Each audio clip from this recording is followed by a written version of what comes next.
Welcome to CDR, the legendary. This is it's an honour to be invited to chat a bit of shit with the killer duo that is Dual Monitor. Hey. Hey. Hey everyone. So nice to be here. Thanks for the intro, Junkie. Yeah, How you yeah. doing? Oh no, I'm okay. Yeah. How are you guys doing? Yeah, good. Thank we're you. good. Good. So it's an honour to be here. Zeb and I have both done our fair share of attending CDRs over the years. So this is really, really cool. Yeah. So thanks for having us. Thank you for having us, and also Yeah. thank you for sharing all your Yeah. demos Yeah, as killer. well. It was Yeah, wicked. I wasn't texting in the corner. I was like taking notes and a lot of notes. So if you, we're not going to go into the tracks at the moment, but if you did submit a track and you're here, please stay because Yeah, stick around and we'll. stick around. Like If you want some feedback. If you want, if you don't want feedback, then that's so fine as well. It's like kind of unsolicited, isn't it? So it seems like a few people in here are already familiar with who is up at the table, but we're just going to make some introductions. Do you want me to? I'll just say I'm Fliss. There you go. Yeah. Thank you. So I was struggling there. And there's already been like a bit of a spoiler, but you're Zeb Depster. I am, yes. Hi. Yeah. Okay. And well, you guys have been killing it. I got sent some information before. Ooh. Yeah. I feel like I should read it. Go on Yeah, then. let's do it. Yeah, just Okay. because otherwise Henzo's going to be upset. We're just gonna sort out our screen in the meantime as well. Yeah, sorry, slight technical issue. Hell? I don't Okay. know why it won't. Okay. Okay. I feel like I should stand up. Residing between Liverpool and Bristol, Dual Monitor is a production duo alias Fliss Mayo, Zeb Depster. Round of applause. Just want to say we're killing this, guys. Their sound draws from a broader UK palette with a notable lean towards metalicious sounds, sound design, and bass-heavy minimalism. Another round of applause. With releases on such labels as Darwin Spec and Bristol Garage Powerhouse EC2A. Dual Monitor's work rate and output commands attention. Wow. Wow. Thank you. That was a good round of applause moment as well, guys. So, how long has it been? We met in Bristol Yeah. like 3 years ago, I want to Yeah, say. we got set up on a friendship date because Yeah. I moved down there and I didn't know anyone, and we had some mutual friends, and they just said, you guys will get along, like you got really similar taste in music, and I was like, you don't know my taste. It's funny. It's also funny because we didn't have similar taste in No, music. not at all. Like, I hadn't listened to any like bass or like techno or anything before I moved to Bristol. And then I Yeah. kind of got like converted. Yeah, I and I was like a hadn't listened to any disco prog funk. house, and now I really like prog house.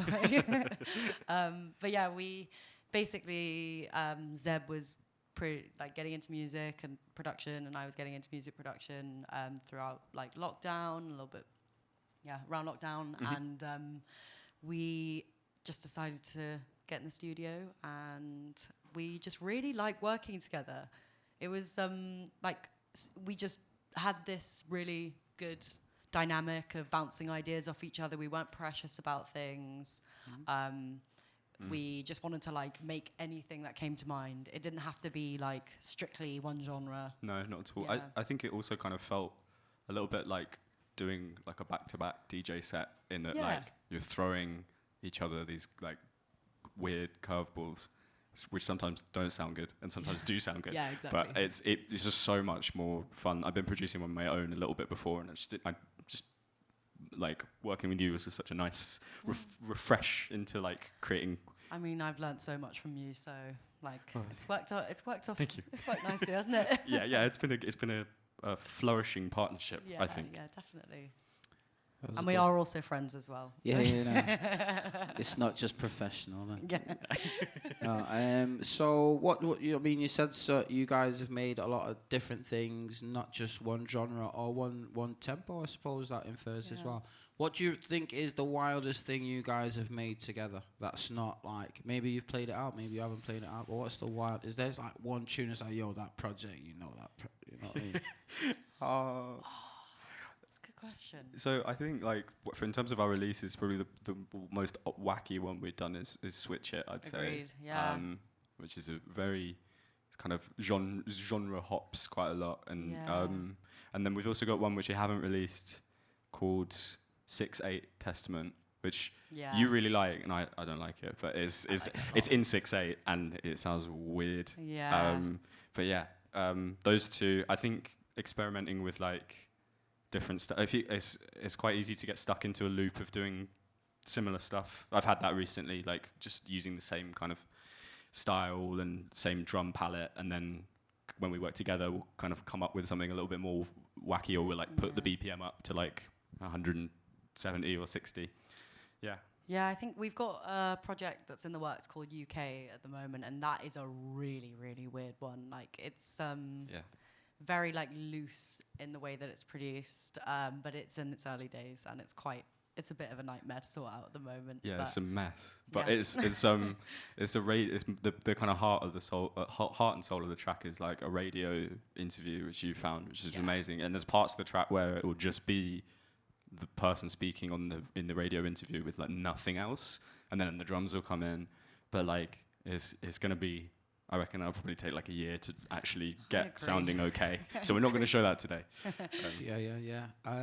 It's going to lead me on to my next one. Obviously, you both just shared then you've been producing individually for some time. How many years is that, Fliss? I'm just going to throw that about to you.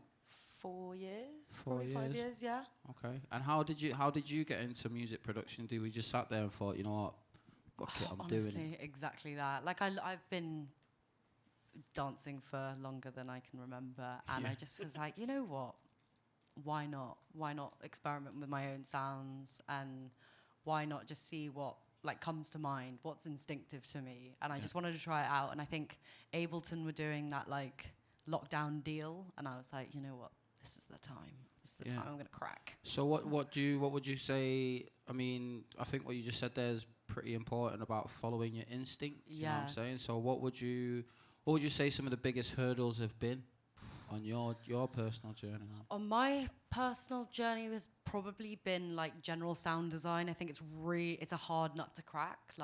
And also getting what you are hearing out onto, like what you are envisaging the track to sound like, because I think you can like have such amazing ideas in your head and really struggle to get them out on paper.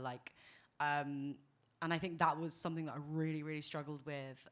Also, like variation, changing things up, making sure things doesn't sound too repetitive as well. Yeah.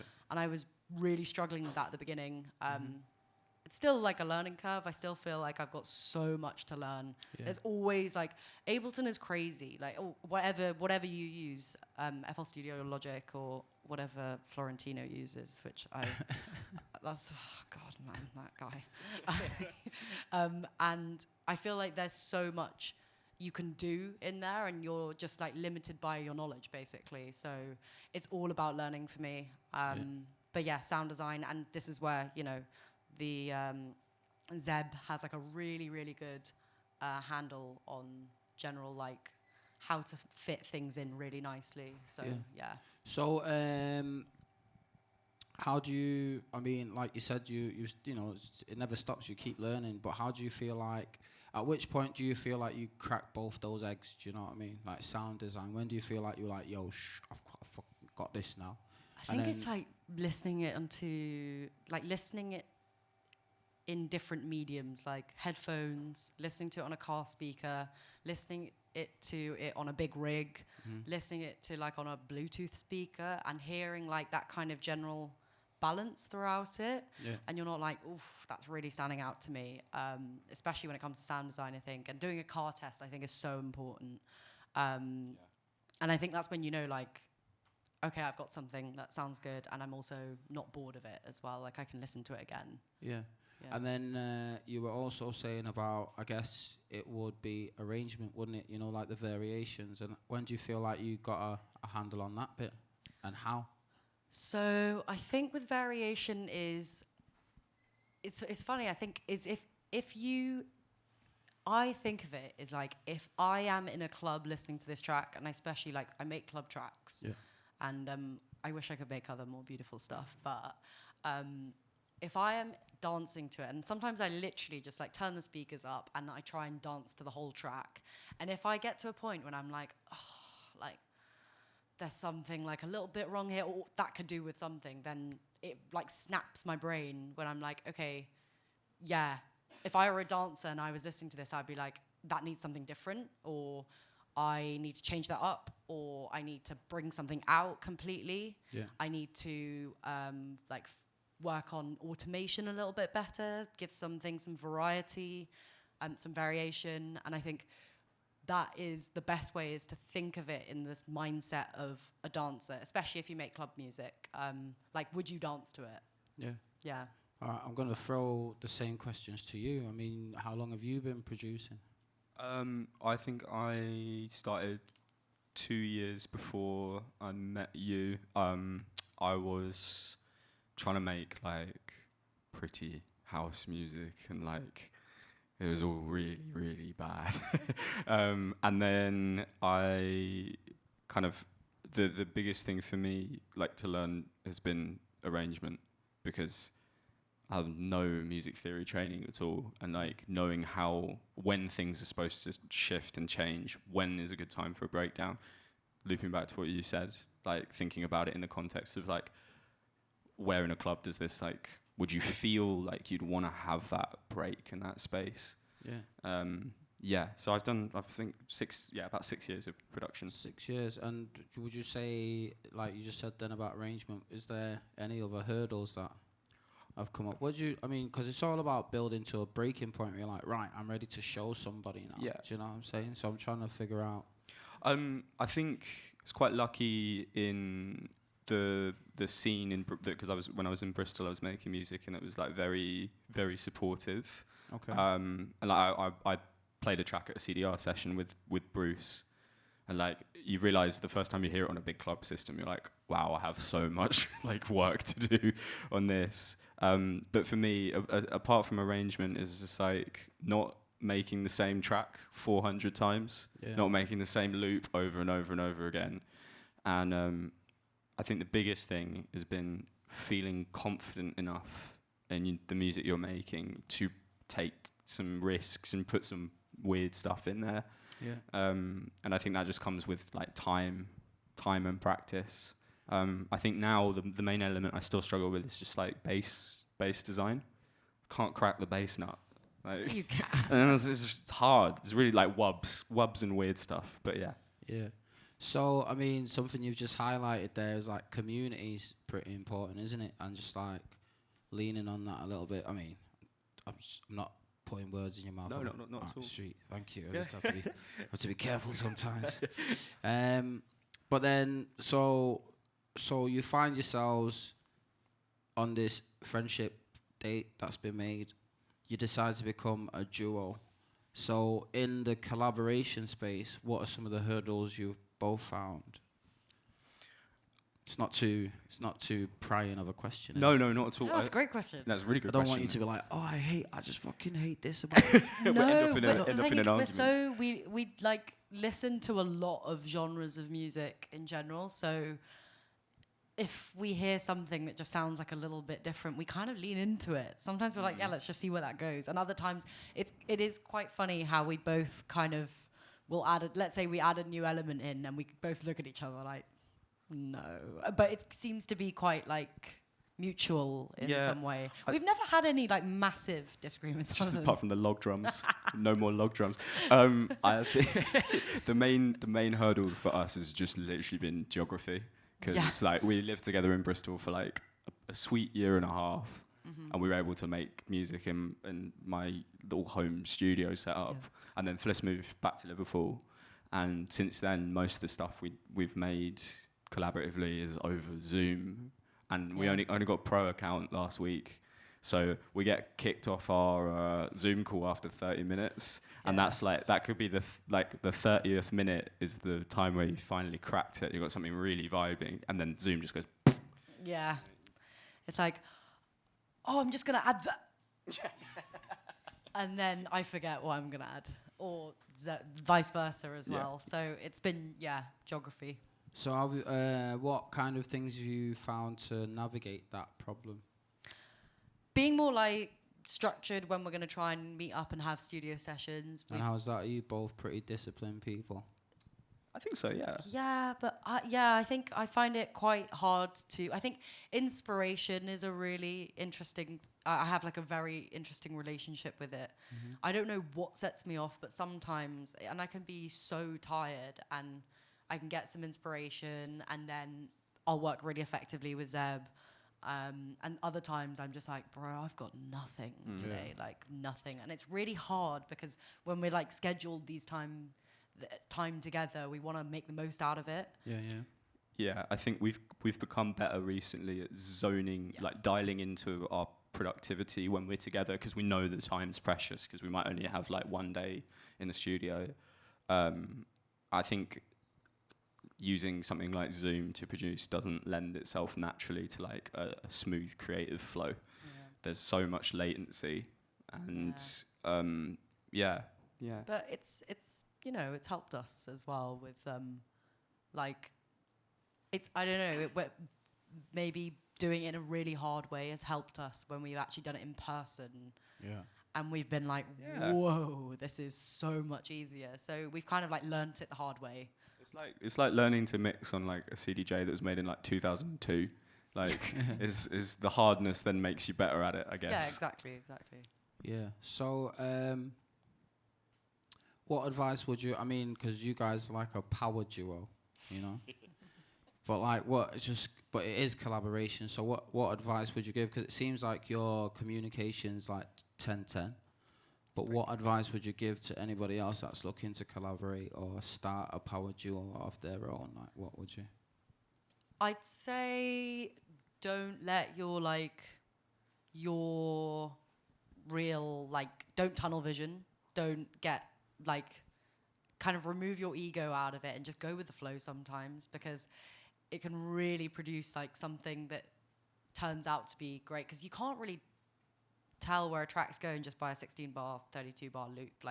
You can really push your boundaries, and also just if you're working as a group, just don't be afraid to make really, really weird sounds or make mistakes. If you've done something and you're like, oh, I think I've got this really sick kick idea, and you smash it out onto the grid, and you're like, yeah, this is gonna work, and you listen to it and it sounds like arse. You gotta just don't be afraid of doing it and being like, my bad, that's that. Yeah. I think you've got to not be very precious about what you throw into there. Yeah, I think it's so important that you build a really comfortable, safe relationship with whoever you're collaborating with, so that you can take those risks and get weird and make strange noises and not be like, oh God, they're not going to like that. And that then gives you if you've got that kind of level of friendliness or mutual understanding with each other, then you can have disagreements about tracks and process and your career without them turning into massive fallouts, Yeah, powerful. So you just said great segue. You just said career. So has production always been tied to DJing for the both of you? I mean, because classically electronic music wasn't always like that. The people that produced the tunes weren't always the people, especially in jungle and drum and bass, The people that made the tunes were rarely the people that played them. So yeah, I think there's a second. There's obviously in the art of DJing, the art of production, and there's a huge amount of crossover.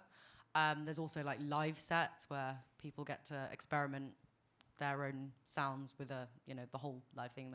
Shout out Henzo if he's in the building for doing one at Stage of Radio. He's a very, very talented guy. But I think there's you can definitely separate the two, and there are some incredible DJs out there who don't produce. But I think having the experience of just mixing in general gives you a good idea of kind of track breakdowns in general. Yeah, absolutely. And it also gives you an amazing palette of music to sample from as a producer, I think. We both DJ'd before we'd made music. Yeah. even though there was like very different, well, specifically for me, very different genre to what we produce now. What were you playing? I was doing, I DJed like hip hop, disco, Afrobeat, high life, funk and stuff. Like when I was like much younger, because I grew up in like a lovely market town, but there's no scene. So we just like threw house parties, and we tried to get good at doing house parties because there was no clubs. Yeah. So you've been DJing how long? So you've been producing 6 years. I started DJing when I was 15 and I'm 28 now, so it's been like 13 years. Okay. And yourself? I started when I was like 19. No. Probably around 19. Yeah. Just like heavily inspired by, because I grew up in London and I went to clubs a lot, and so I was really, really inspired by grime, like UK funky, jungle, bassline, like also like EDM. Sorry, no, we're not gonna slate EDM. Sorry. No. There's bangers. But everywhere. yeah, no, like and so I was exposed to a lot of music when I was young. So I was just like always listening to stuff, and like it wasn't really like I'm gonna DJ because like I want to control the vibe.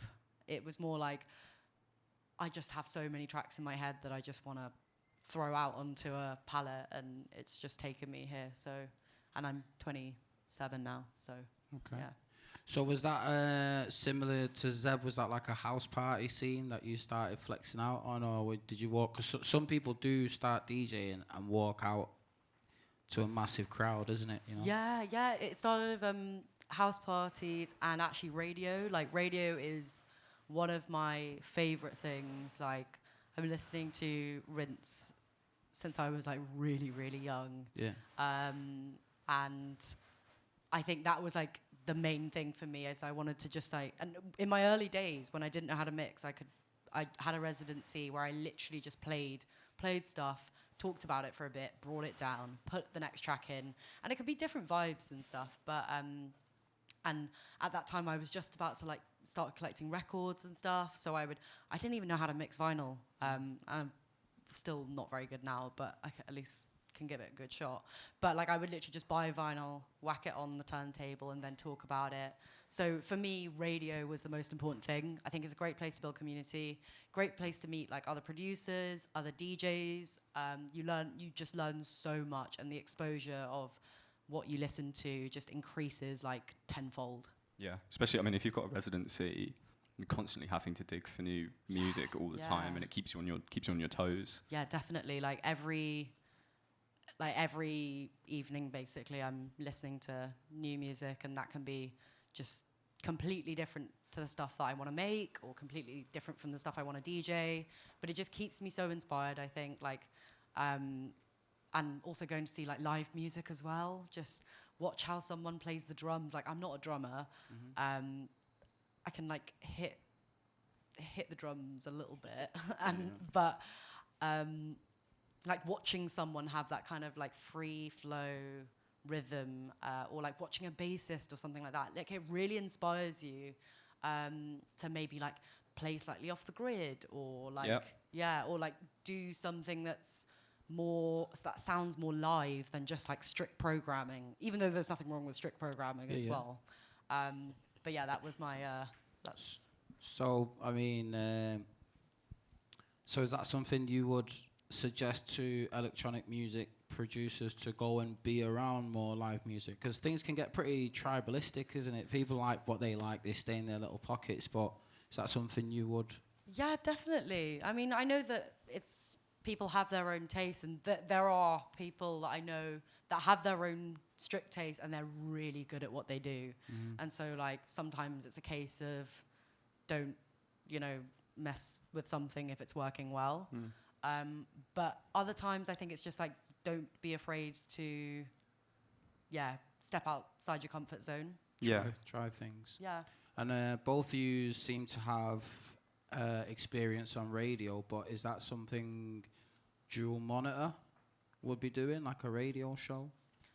We've got a residency on SWU actually. Yeah. Yeah. How often is that show? It's once a month, and we basically have a guest mix every single month for an hour, and then we do an hour, and we kind of alternate between which one of us is gonna do the hour. And it's all we when we were living in Bristol, we were able to go into the studio together and chat shit on the mic, but now it's all pre-record. But it's a really good thing because especially also having the guests, because you get listening to like some of the you I think you feel like you've done most of the guest bookings.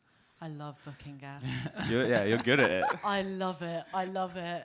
Like, I'll sit and listen to, if I, like, before I think about it, like, I'll sit and just listen, bang out, like, several of their mixes, listen if they've got production. We've got a really special guest on actually tonight from Chicago called Zavara, who is a, like, techno specialist, but also, like, their DJing is just ridiculously good as well, and they only started, like, I don't even know, with DJing maybe like 2 or 3 years ago, but they're just a natural. And so, and so I messaged them and I was like, please, like, it'll be so good to have you on the show.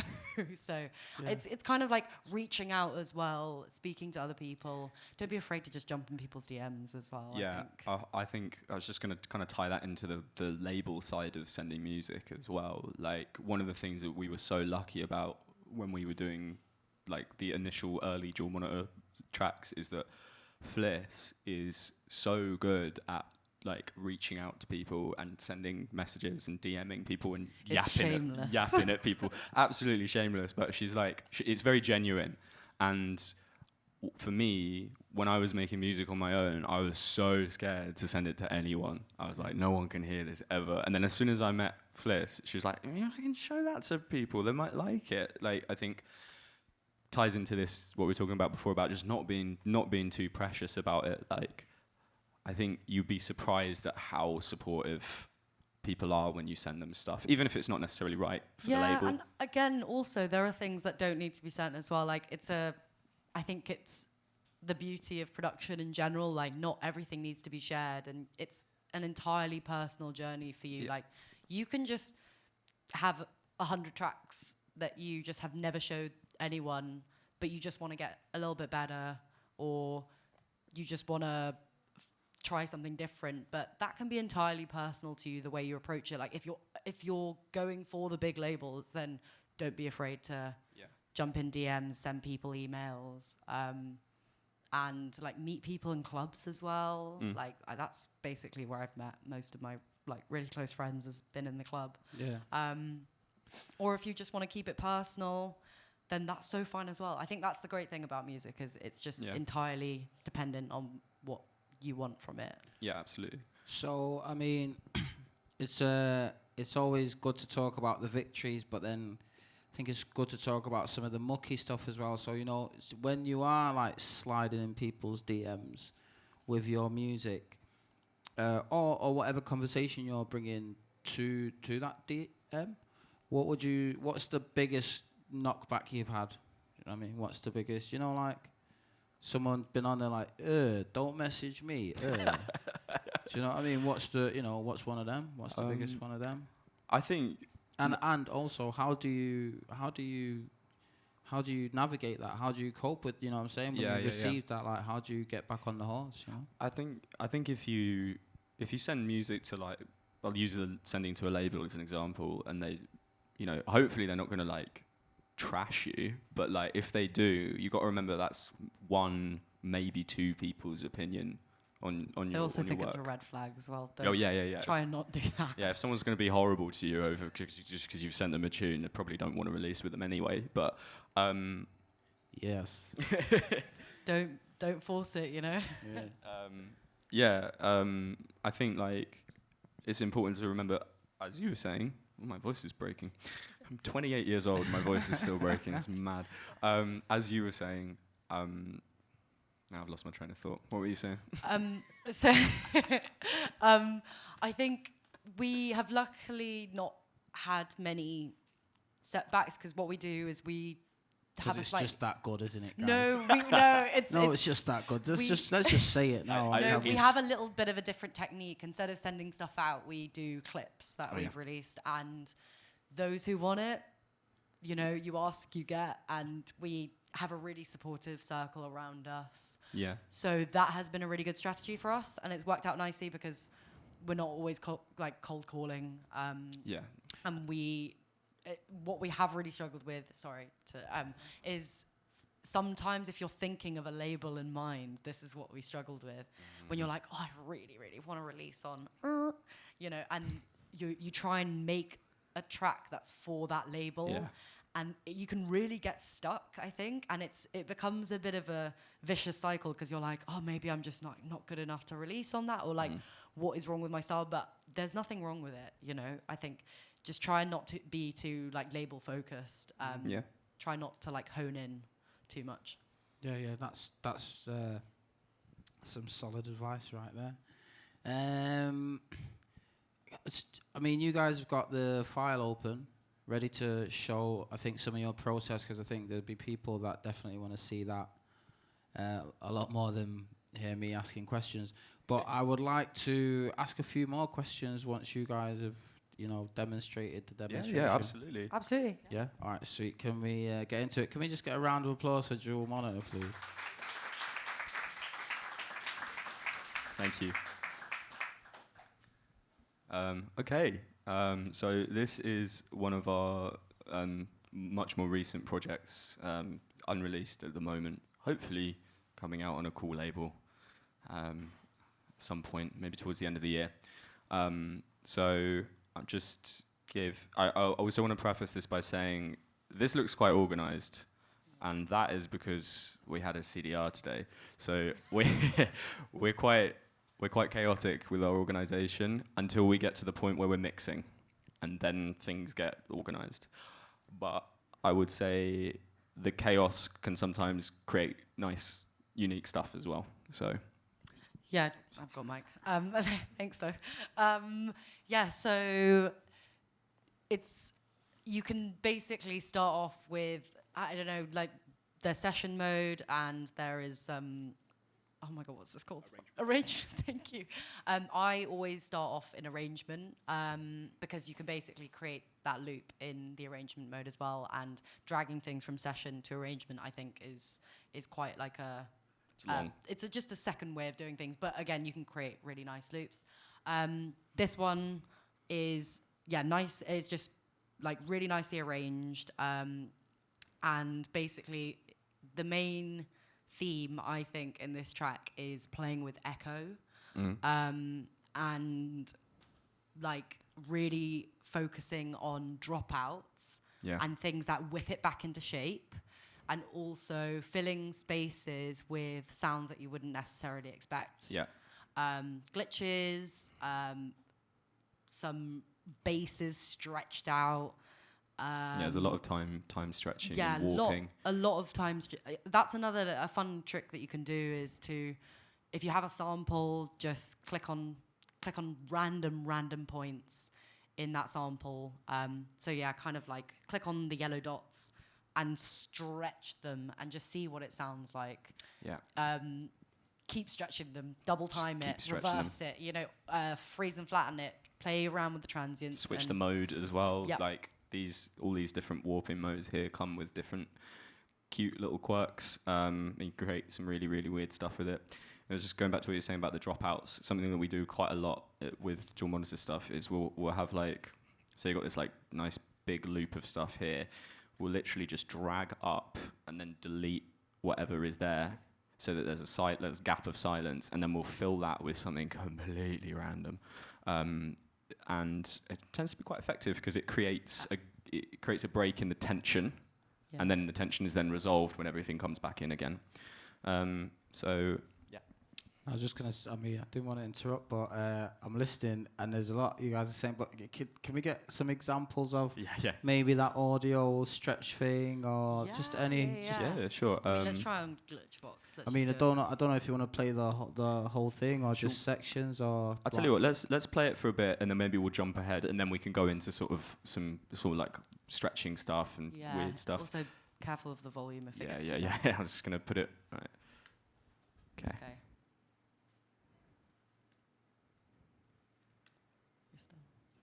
Nope.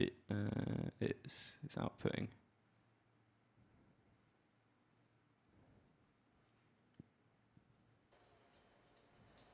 Oh, Yeah, there we go.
Yeah, killer.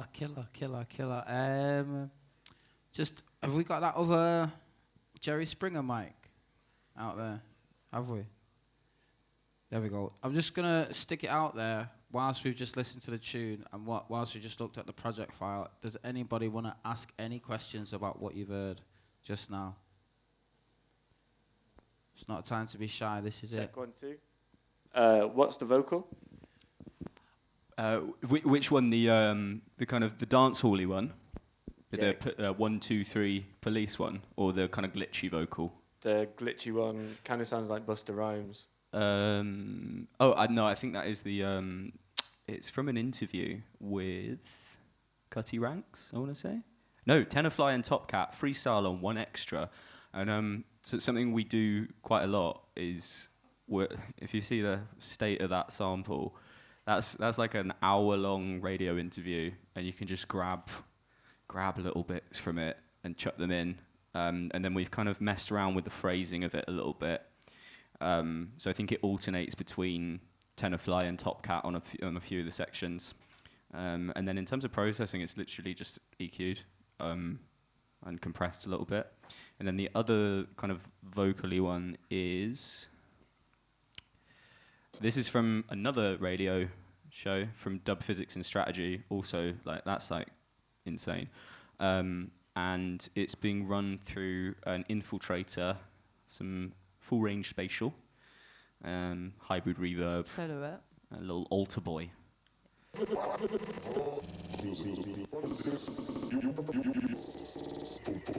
So it's basically, its main purpose is to yes, it's a glitchy element, but what you can really do is you can hear the kind of panning of it and the way that it flicks between two, and you can also change and automate the rate of that as well.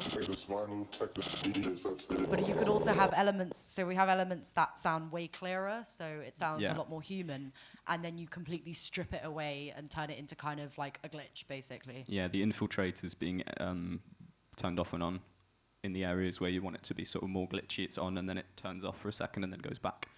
And yeah, it's panning all over the place. Killer, Jess, did you want to? Yeah. Just so everyone can hear the question, all the shy people. The sound man.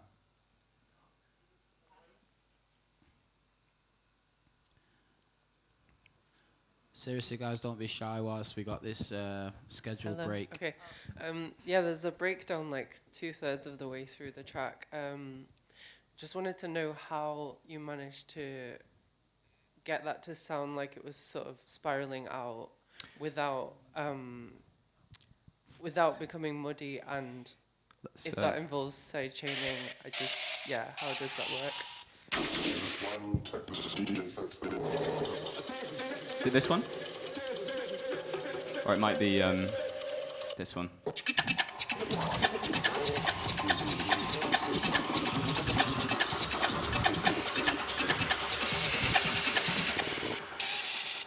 So that bit? No, it was the wobbly one, and you actually made a little gesture. Oh, did I do that with my hands? I think so. Hold on. Oh, Yeah, it's... Wait, let's go into the bass section. I think it's around 103. Bass. Here. It wasn't. It was just before that, actually. Ooh, But I did like that as well.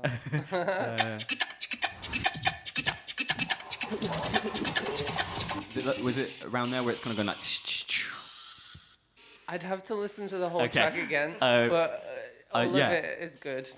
So there's two elements in here, and they're both the same sample. There's this one, which is just clean vocal, minimal processing on it, and then this one is rising up with. No, it's not. Hold on.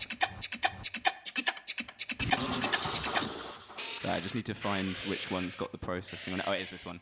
Yeah.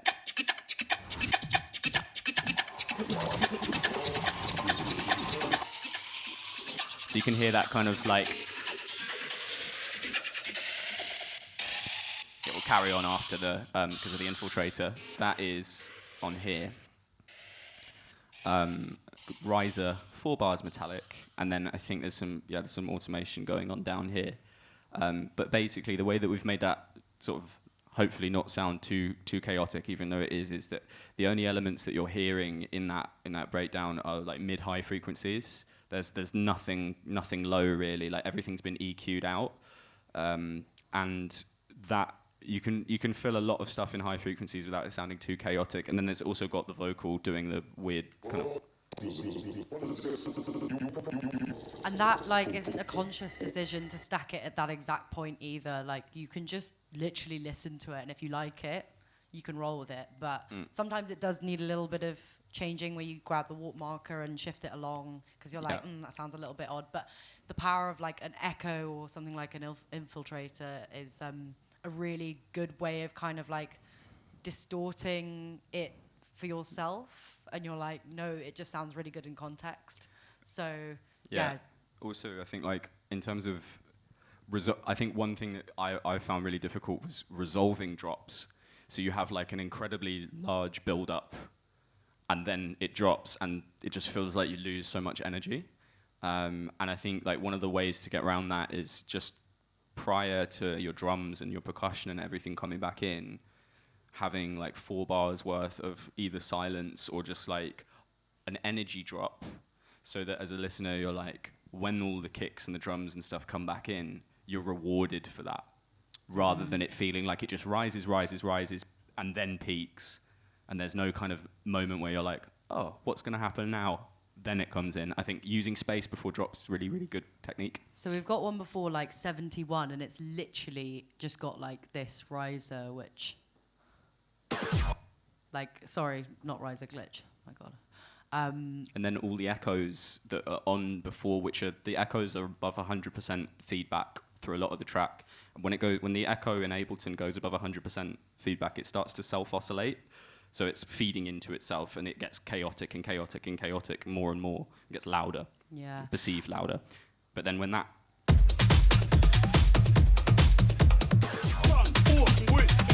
It's almost like when you select a sample like that, you definitely need it to be contextual. You need it to work in the track. Like, you can't just pick, like... Can't just chuck anything in. So it is, you dig through random sounds, distort sounds as well. But for that one, it's basically like you're thinking of just like whirring down a track really quickly, and then you're giving it that explosion energy. So would you say it was like quite a reactionary process then, like you're feeling your way through it more than anything? Definitely, yeah. Yeah, 100%. I mean, I think this track was basically like come up with a drum groove, and then felt like the drum groove is quite strong, and felt almost slightly live, because there's a lot of stuff that isn't on grid in this track as well, which is not something we normally do. And then we're like, right, how do we make this weirder, and just like adding these effects and these dropouts and these glitches just really like gives it a little bit of like extra flavor on top. Yeah. I see. I'm going to open it up to the floor if anyone wants to think of a question. Oh, you got one? Can we get the microphone there at the back, Kenny? Hello. Yes. Hi. Hi. At the back. I'm afraid you've actually answered most of the questions I was about to ask, actually, about just the process, because it's something I've certainly struggled with, is knowing, first of all, the source material of glitches and vocal. I mean, I can see like the radio interviews and little glitches and so on. I guess to end that thought process, when you know it's enough, when you know when you've done enough glitches or enough automation and so on, when do you go, that's messed up enough for me to leave? Good question. And I think it's like you need to listen to it into context, and then also, but again, this is all personal preference, isn't it? There are some people who just really like the style of it being so like in your face, things changing up every like 3 seconds, new sounds that are really unexpected, like a car honk, and then like a gunshot right after. Who's upset you? No one. But I think it depends on where you think it sits contextually in the track. Again, context is so important. Like, we could be throwing in more and more, but it would then start to muddy the mix, and it would be really hard to control each element. Yeah. And also, for example, like I'll show you an element in this track if I can find it. And this is a really good example of like you're using a glitch, and then suddenly you're like, okay, I don't know what to. God, sorry. When I was at work today, Zeb, but I changed everything. I changed the arrangement of all the Zeb, channels. let's have fun today at CDR. Sorry. It's okay. Where's that OTT? The OTT base. Where are you? Anyway, it's a really good example because We can't find because we've put too much stuff in the track. Do you know the one that's like? I know the one you're talking about. You know I'll try and find it. Yeah. I would also just say while I'm looking. I found it, so. That's sweet. Okay. Okay, wait, can I just show? So, if you listen to this on its own,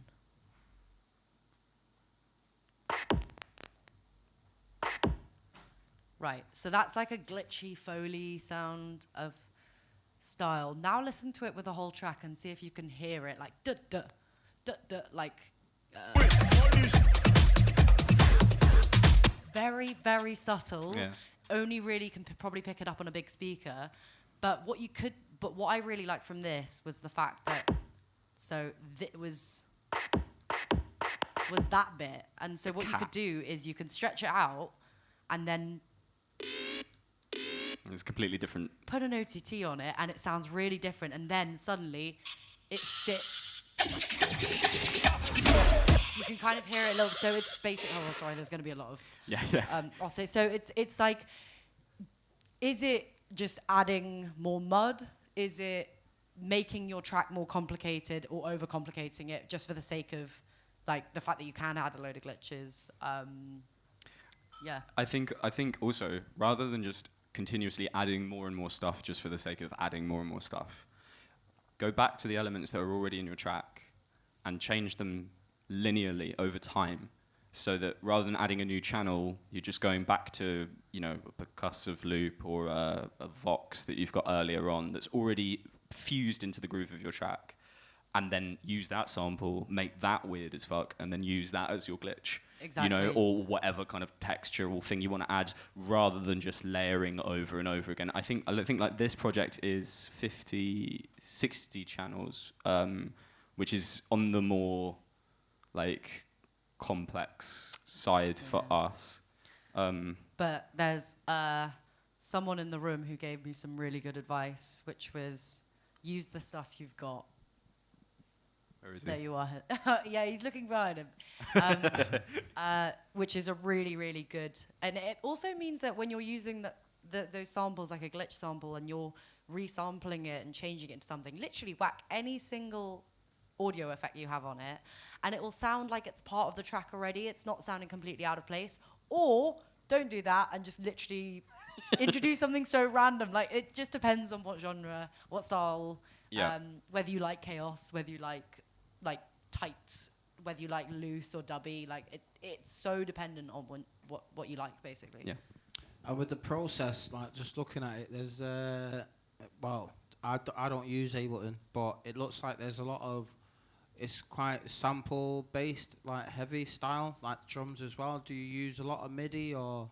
I think there's no MIDI in this track. Okay. At all. It's entirely sample based, and Is that a way that you work often, or? Well, more often than not. other than like maybe when we like programming synths and stuff. Yeah. Because there are some really, really powerful synth VSTs out there. Yeah. But I think it's kind. No. You go. No, I'm just I gonna just think open it's like something really fun to. It's really fun to play around with samples, and you know, it's a huge part of dance music in general is sampling. Yeah. But Zeb's going to show you Contact, which we've made quite a lot of organic drums on. Yeah. And also a really beautiful. Is it? What was that? Cycles, which is Great, just the most it's insane thing it's ever. a weapon. I love it. I'll show you this really quickly, but just like very briefly on Contact. I'm sure most of you or a lot of you will know what it is anyway. But we use Contact more than anything else for like making if you're doing drums in Contact and it's like a good chunky Contact library, it will normally be round robin multi chunk. Didn't even know I made one. It will normally be round robin, multiple velocity samples for the drums, which basically means as you drag the velocity fader down, you're getting completely unique recordings of whatever drum hit you're using, and you can use that to program in drums that sound basically close to live. And I think what we try and do quite a lot is use tools that you would normally use for composing and scoring, which is what this is, and using them for electronic music. And they're very powerful. The Slate and Ash stuff is absolutely insane. You can basically write an entire album's worth of music just using Slate and Ash. I'm just going to show you, if I go to view. Let's go on. Was this that Foley library, that Cycles thing? Yeah, it's a lot of it's Foley samples, and then they've also got like samples of like string quartets, and I'll just whack one in here and then I'll show you. And like we're not going to have time to dive into it at all, but like this, all I'm going to show you now is just the presets that are on here. And so it's a sample engine, and then it also has a granular synth component as well. So if I just go up.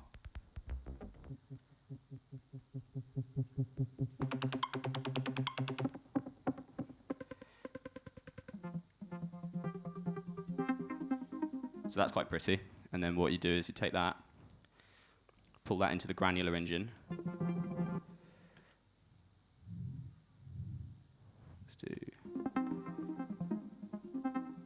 And then you can select what note is playing.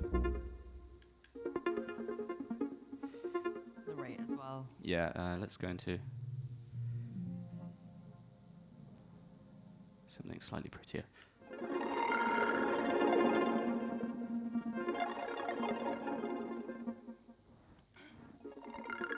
So yeah, you can affect so many different parameters: the position, the density, envelope, size of the grains, the tuning. That's pretty cool. I mean, Native Instruments is, I don't know what we can say on camera, what we can't say on camera, but there's a few pirates out there.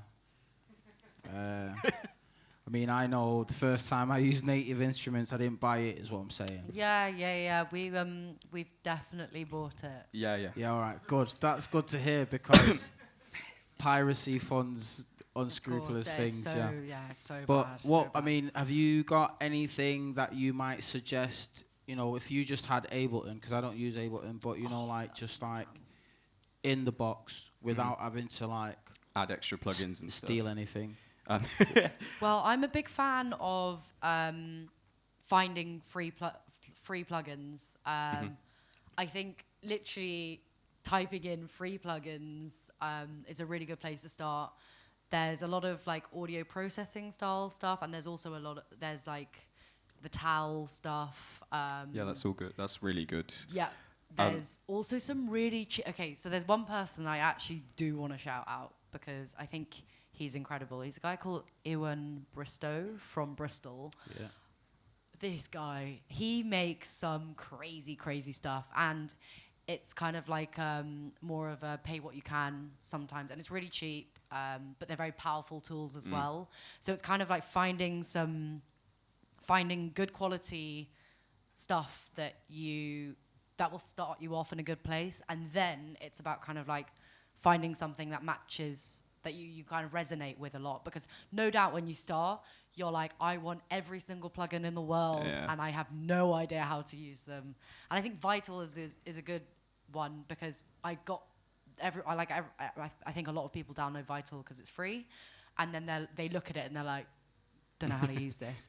But if you type in on Vital, like, I don't know, UK garage bass presets or something, type in that on Google plus Vital, you'll be able to find so much free stuff. Yeah. And then you just download it, and then it comes up as a preset. And I can show you that maybe a little bit later. And then in the box stuff, like, there's some powerful stuff in Ableton already. Yeah. But I think people get maybe a little bit oh, I don't want to use the presets and stuff like that, which is kind of understandable. But the 808 kit is strong enough. I think use the presets. They're like incredibly made by Ableton. Like they're made by the people who've made the workstation you're using. Like they're good. You just need to change them up and not use them straight out of the box. Also, like the built-in instruments in Ableton, like Wavetable is so powerful. Like it's and Operator is my favorite. Yeah. Like you can really dive into the instruments that come packed with Ableton without ever having to use a preset. We know some really amazing producers who basically the only plugins they'll use are like mixing ones. Yeah. You know? I think, and obviously there's loads of YouTube videos on how to, because I think when you load up Wavetable for the first time, you're like, oh, like what is going on? But there's loads of tutorials out there. Like I learned the kind of basics of Wavetable just through the classic, like how to make synths like over mono. Sorry, I don't know why I gave an American accent, like it's the most UK thing in the world. But like they have, or I think it was like Joy Orbison Wavetable synths. UK-based tutorials. UK-based tutorials, yeah. So it's a really good starting point. So find a good starting point that's accessible, that you understand. Learn how to use Wavetable, learn how to use Operator as well. Yeah. So don't be too proud then, is the... Don't be too proud. Yeah. Not at all. Have we got any more questions? Oh, there we go, down here at the front. Hello. Hey. Oh, Gary. Given what you got going on in that track, any tips on like riding delays, like you're saying, until they self-oscillating around 100% without them going fucking mental and just filling up your tune with too much frequency and stuff? Yeah, I mean, it's like you've got to be quite precise with where you have your automation dropping down to make sure it doesn't go like absolutely insane. Also, the other thing is, like, if we're producing and we're like looping a section like here, and we're like, oh yeah, this is a vibe, but the echo is self-oscillating at that point. It just gets louder and louder and louder and louder and louder. So painful. Yeah, I think just your automation is very, very powerful. It's like it's a complete other sphere of how you build your track. So a good example is on the Vox that we use. Okay. Hold on a hot minute. Okay, so here basically the echo comes on and off, and what a really, really good way of doing this is to step back, listen to it, like really, really listen to it, and think, when should I start bringing down that automation curve on the EQ? On the echo. Like, should it be on? Should it be off? How long should it be on for? Yeah. So just like listen to it in context with the track as well. If it starts getting out of control, just draw a line and bring it back down. Also, if you like, we've not really used our return channels much on here, but I will just show them quickly. We don't have an echo one on this one, but we've currently been using these 3 return channels as a like template set, which I highly recommend as well. It's just like going here on a blank project and then setting up a default template that has a few different audio channels in and a couple of different returns if you want to use returns. If you've got an echo on a return channel, you've got a lot more control because you're controlling how much you're sending to it rather than it being. But it also it makes things so much more simple because you don't have like 7 or 8 echoes on different channels. You've just got the one. Just quickly, I know it's maybe not related to your question, but these are the ones we use. There's just like one for master processing, which is like overdrive, reverb, saturation, compression, analog strip tape, hybrid reverb, and a slapback delay.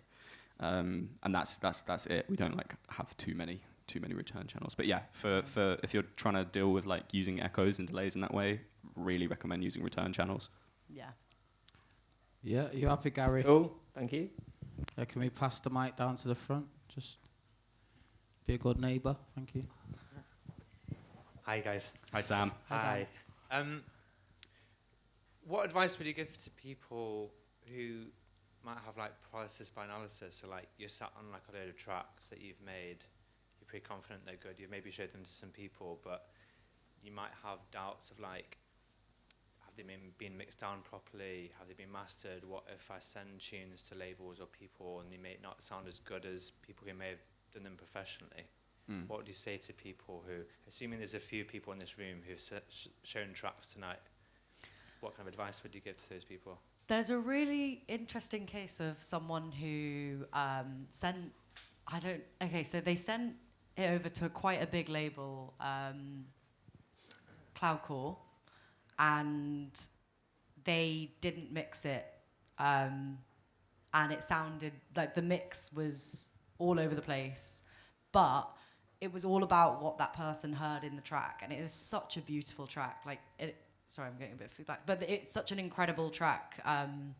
So I think it's kind of, if someone likes a track, they can hear the vision from it, you know what I mean? Of like what it could be.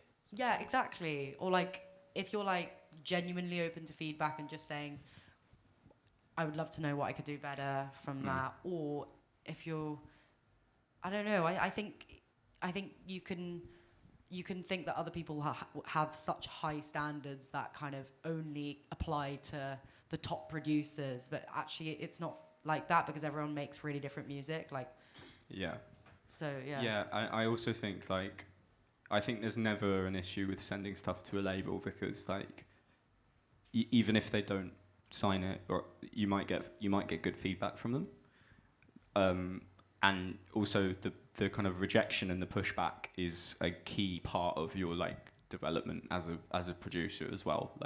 It's really important to be able to be okay with that, and not, for a lot of people, music is an incredibly personal thing, and when someone doesn't share your vision of your music, it can feel almost like a stab in the heart kind of thing. But you got to remember, especially these big labels, they get 150 emails a day of people sending them stuff. It's not a personal thing at all. You can also start small as well. Yeah. Don't be afraid to start small. I know that sometimes you hear something and you're like, oh, that would be so good on this massive label.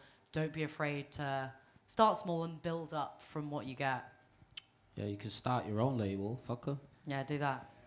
Do you know what I'm saying? Or just self-release. There's so many talented people out there who self-release. Could do that. Would you say also, I don't know how it works for you guys, but a lot of people have a referencing technique. So they'll get something in around the same kind of sonic space or genre, something, genre adjacent. And then stick it in a project file and listen to it whilst producing. Yeah. Is that something that you do? 100%. What did you say? Analysis by paralysis? Paralysis by analysis. Paralysis just by analysis. Not doing something by overanalyzing. Yeah. I never heard that before. It's really good. Being too worried to make any move. Yeah, I don't know. That's why I was asking about that, because I reckon I could see that being some sort of solution. Yeah, definitely. I mean, using reference tracks. At this point, we kind of mainly use them for mix down references, right?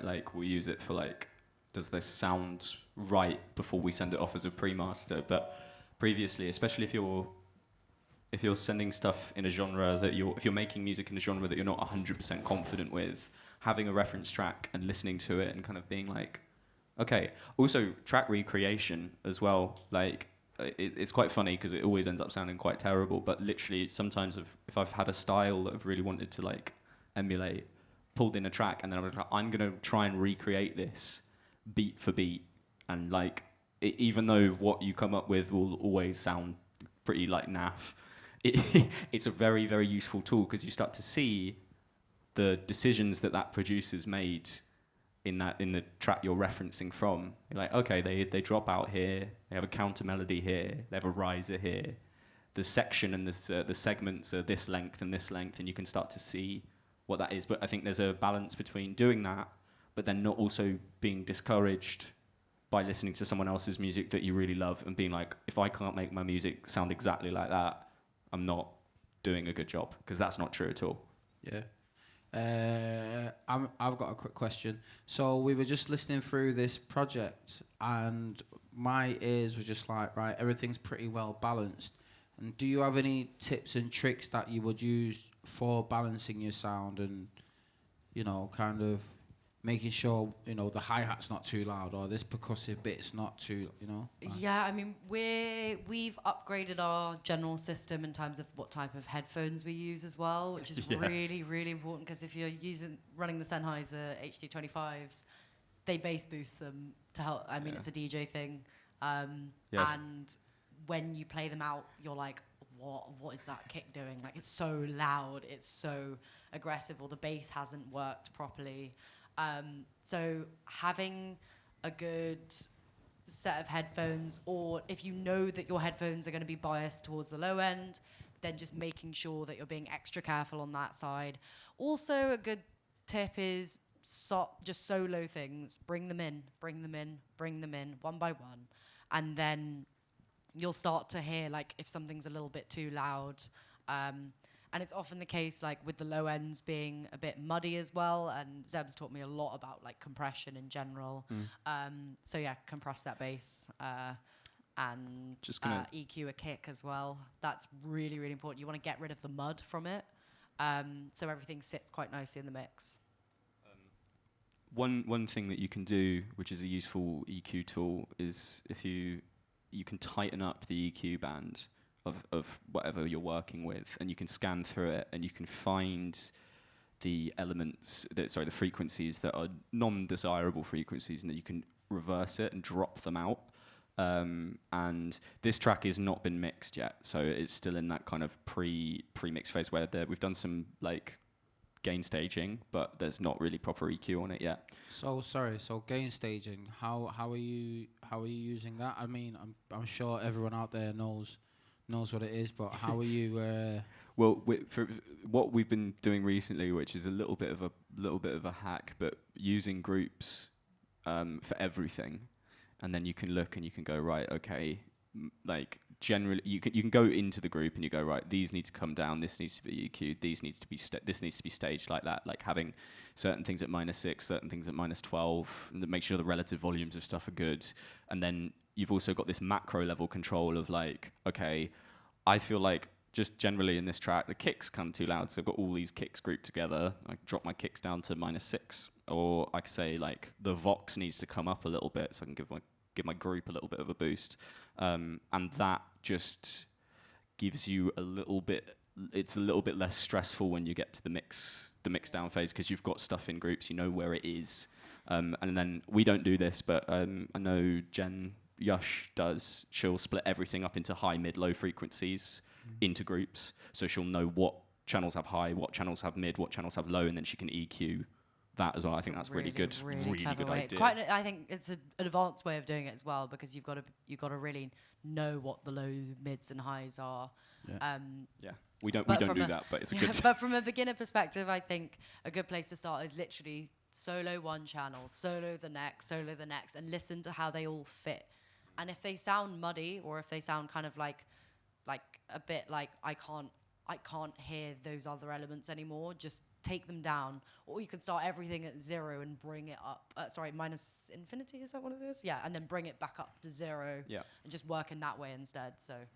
Yeah. So I've been given a signal by Henzo. give me that signal. But I'm gonna ask a question, because I feel like not enough people bring this up. But from the seat that I'm sat in, I feel like I should ask it. So, like, when you're producing and you're throwing these vocals down and using these samples, and I understand why people do it, because it's quite engaging on a dance floor. But say when you're then going to go work with a vocalist, and I don't know how much that happens, obviously, you know what I'm saying? Like, if it's a singer, it's probably going to be a studio situation. But if you're in a context with an MC, whilst you're producing, is that a thought that comes into play? Are we putting these things in? Is that going to work with an MC, for example? Is that a thought that occurs? Yeah, definitely. I think we've some tracks definitely are a little bit too busy, and is again a different style. It's deliberate to be sample based, and we're not necessarily making the track for someone. But I've made something recently that I really want to get a vocalist on, and I've deliberately cut it back so much. I want a vocalist to breathe on it. So it's very intentional to do that. We don't have much experience working with vocalists. We've Yeah. worked with one, but Yeah. we had a like mixing engineer with us. So it's like again something that we're That's the very side of much- it we need that's- to- Yeah, that's like again, we're on a long journey. We're in no rush. Yeah, I think like with the, like you said, like this track specifically is way too busy to have a vocalist on, but you want to strip stuff back. Like vocals also then inform the production based on what the MC might be saying. Yeah, where the vibe is, yeah. What the vibe is, and like I can't remember which one we did. We did like it's just a dub, like a free dub download that we did. But there's one point where she's like talking about her car, and I was like, okay, I was just like cut a big space in and then just put like a blip blip, like opening a car thing, and then like you can have real fun bouncing off a vocalist. Like that's something I think we want to definitely do a lot more of, because we love the dubs and we like sampling stuff, but it feels a lot more kind of. Yeah, exactly. And also just in terms of that relationship between production and DJing, that same question there. I mean, when you're doing, I mean, Fliss, obviously, we've mashed up the gaff, do you know what I'm saying? Yeah. So when it was time, when it was time to mash up the gaff, he was like, right, I'm gonna play some stuff with less vocals in, do you know what I'm saying? Yeah, exactly. But how does that lend itself to? I think that's the question. DJing. Sorry, how does it lend? Like to the like working with a vocalist, because sometimes it's not an MC, sometimes it is a singer who can work live on the spot. So how does? I think you need to have like a lot of trust that there's like that they like what they're hearing and you like what they're hearing as well. Okay. I think especially with I think the art of emceeing is like a whole new level. It's very much like reactionary and like almost like improv, like the punch-in method / like stuff that you've had in your head. And I mean, you're the experienced one here. I don't know. You're pretty good. Yeah. But it's like having maybe recalling memories of times when, I mean, this is something that I'd really like to do in this track, is to kind of like recall memories of times that I've had an MC on the track and just been like, okay, right, how can that sit into one of our tracks? Having moments where there's real quiet, just kind of like more like ad-libby sections. Again, also with the vocalist, I think I view it as like it's a collaboration, it's not a competition, you know what I mean? Like you don't want these two, you don't want to just clash. You want it to work nicely. I think you want it to sit nicely together. Complement each other. Yeah, exactly. So enough about me. Does anybody want to ask another question before we wrap it up? Here we go. Give him the mic, just behind you. Thank you. Are we on? Cool. Hello. You mentioned that it started off with a particularly strong drum break or drum loop. I was wondering at what points during the writing process it sort of surprised you, given its beginning. In this track? Yeah. Oh, yeah, okay. I think, so let's have a look at the drums. Well, I think there's a driving drum element which comes from a sample pack. Let's... and then what you do, volume's down. I think it's adding like counter rhythms to it and adding a different sample pack on top of it. And sample packs are great for this. I mean, you build something from it and then you strip things away and then you carve out the things that you like, boost the things that you really like. And then you can do this with like an 8-bar loop. So if you want to loop I think the channels off. I'll solo the kicks and the drums. You've got like a straight 4/4 kick, and then you've got a like a reinforced kick that's also kind of playing like a counter rhythm, and then.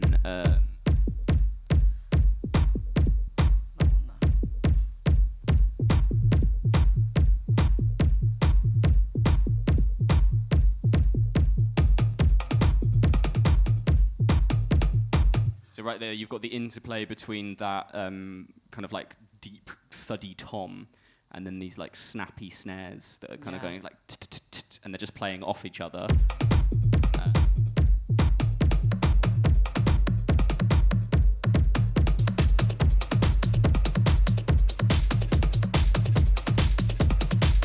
So like at the point that that's at there, we'd be like, right, okay, now this can be extended out and made weirder. But I'd say like if you're listening to a drum loop and it sounds strong enough to stand on its own, if you could have that a part of the track where it's just those drums going on and it doesn't feel sparse or empty or weak, then you know that's the time to get out of that loop and get across the arrangement, and then you can start adding stuff to it. Yeah. So once you think it's like full and danceable, basically, if you are making a dance. Yeah, and the kind of like rhythmic interplay, like we're not drummers, we don't know what we're doing, like, and that also kind of sometimes can be good because you just put stuff in like random places, and so it's just a lot of trial and error. Again, this is another probably another reason why we don't stick to MIDI as tightly, because it just snaps it to the grid a little bit tightly. It's really nitpicky. You have to really know what you're doing, I think. But in samples, I think when you can see exactly where that waveform is landing, you kind of can be a little bit more creative with it. Yeah. And sometimes the warping, when you drop a sample into Ableton, the warping can really mess up. And that but sounds kind of sometimes cool. it can work, you know. So I think it's just, that's a kind of a good place to start. Yeah, I'd just say audio is so malleable, and you can do some really crazy stuff with it. Yeah. No, killer. I mean, whilst we've got him here, man, does anybody else want to ask a question? Yeah, so we've got a couple. Can we make it, I hate doing this, but can we make it quick? Like, I mean, this is probably a bit of a long-winded one, so... Perfect, yeah. I was going to ask a bit more about the sound design on that. There's a bass in, like, the last breakdown, I think. Is it quite glitchy, or is it, like, kind of... It was literally just before, I think it's that. Oh. It's me. Is it that? That one, yeah. And so that is taken from a very, very long sample of someone playing a live jam on an Electron model cycles, which we owned and then didn't use. So one thing, this good tip, is like, if you hear something from a plugin or a piece of hardware and you're like, I can't afford that, just find a demo video of someone playing it on YouTube and chop it up. So the original, if I take the processing off of it, it's quite vanilla. It's like, it's just a sub, like, with a little bit of saturation on it. It's kind of like a bass guitar, really. Like. Yeah. But yeah. It's amazing what you can do with a few, with compression, with pitch shifting as well. Like, So that's, it's so different, isn't it? That's, the Infiltrate is doing a lot of that kind of like movement on there, and then what we've done is we've chopped it here, so it's playing straight on the beat, and there's also a trigger gate going, which makes it give that kind of like almost like psytrance-y rhythm. And then the last one is this one, which is being processed differently, which has got like a kind of more of like a woo sound.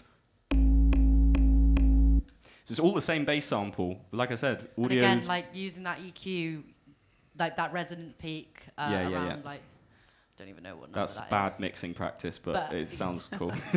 But we've boosted that because I think without it sounds like. Oh yeah, it's just a little bit of a subtle difference. Like whoop, whoop, So literally use what you've got. Use what you've got. Yep. It's like, I think there's 4 different channels there with the same bass sound. Yep. I think there's one more question just down there at the front.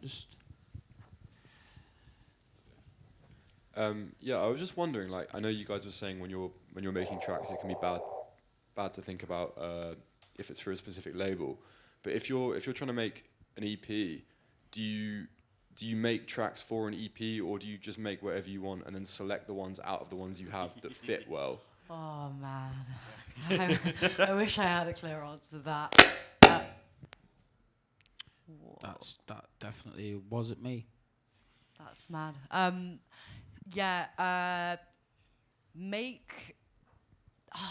That's a really tricky question, because I think it can also really depend on like what flow state you're in, right? You could like jump around to things, but I tend to think. Sorry, yeah. Can I have a go at that question? Yeah. I mean, I know I'm not. Maybe it could be like a trio. I think, I've being exposed to a couple of things. My opinion on that, which you've not asked for, but I'm just gonna offer it anyway. Is find your sound, man. Do you know what I mean? I think that's the best thing that anyone can do. Find your sound, be your own individual self, because yourself will sound like you at 70 BPM, yourself will sound like you at 120 BPM, yourself will sound like you at 170 BPM. Do you know what I'm saying? And in that way, there is no right or wrong. If you are writing an EP for a label, that label wants you and your sound. Yeah. Do you know what I'm saying? Yeah. And I think that's probably the easiest way I can explain that. From all the different things that I've seen, there's some people in this room that are on the path, on the journey individually. You have your sounds, you have your quirks, some would say, and I think that's probably. Don't know if am I. Yeah, no, No, 100%. yeah. 100%. Like your music that you're making is always going to be. It's mad that so many people produce music in the same like software using similar plugins, and everyone sounds different, and that's because you're the most important ingredient. Like making and not getting hung up on like you being like, oh, will the label like this? Does this work as an EP? Just make the tunes. Just make the tunes, put them together. And I think you'll naturally find an order at which you like listening to it. If you, let's say, you're putting together a 2-track or 3-track or 4-tracker, and then don't be afraid if they're different from each other. I think that's because as Chunky said and Zeb said, like they're your sounds. Yeah, like if you like, and I'm not trying to diss anyone, but if you sound too much like someone else, what the fuck's going on? Do you know what I mean? Kind of thing. And then also, the thing you'll find is labels build their profiles and their names off different people's sound. Do you know what I mean? So when you think about, for example, like Warp, you might think of like Actress, you know? You might think of Ilum Sphere. But these are all people with their own individual sound. And it's the grouping of them together that makes people go, oh, I want to aspire to this. Yeah. It's rarely ever the labels that decide what the artist's sound is, you know? Thank you. Thank you, Chunky. Before we finish, I think what I would like is to get a round of applause for Dual Monitor. Fliss Mayo. Thanks, guys. Thank you. And thank you, Chunky, for hosting. Thank you so much. You're a legend. No, big up.